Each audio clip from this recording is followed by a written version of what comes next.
In war-torn Afghanistan, half of the population is in dire need of basic humanitarian aid, but the increasing violence prevents deliveries. The EU Commissioner for Crisis Management reiterates call for a ceasefire between the Afghan government and the Taliban. Details in the following report. The Afghan government and the Taliban have been negotiating a political settlement in Afghanistan. But the increasing violence in the country has dashed hopes that the US-brokered peace process in Doha would reduce the conflict. Meanwhile, European Commissioner for Crisis Management, Jens called for an immediate, unconditional and comprehensive ceasefire, especially for smooth delivery of the humanitarian aid. He has visited Kabul to announce the EU will provide 32 million euros for humanitarian projects in 2021. There are challenges with regard to the access for humanitarian work and supplies. But the international humanitarian community is working very hard on this, on improved access.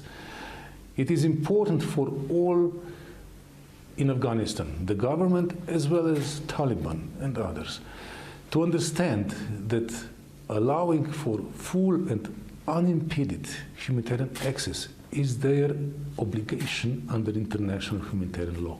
This year, even during the winter months, fighting has taken place around the country. Jens said that the situation of internally displaced people in Afghanistan is a matter of urgency. There has to be effective action to address their needs. He called on the government and Taliban to form an immediate and unconditional ceasefire, allowing full and unimpeded humanitarian access. We very much hope and call for immediate, unconditional and comprehensive ceasefire in Afghanistan now, because that would increase the chances for a success of the ongoing peace process.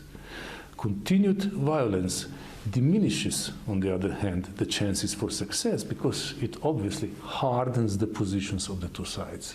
That's why we call for immediate ceasefire. EU Commissioner says that 32 million euro funds are separate from the $12 billion over the next 4 years that foreign donors, including the EU, have pledged in November.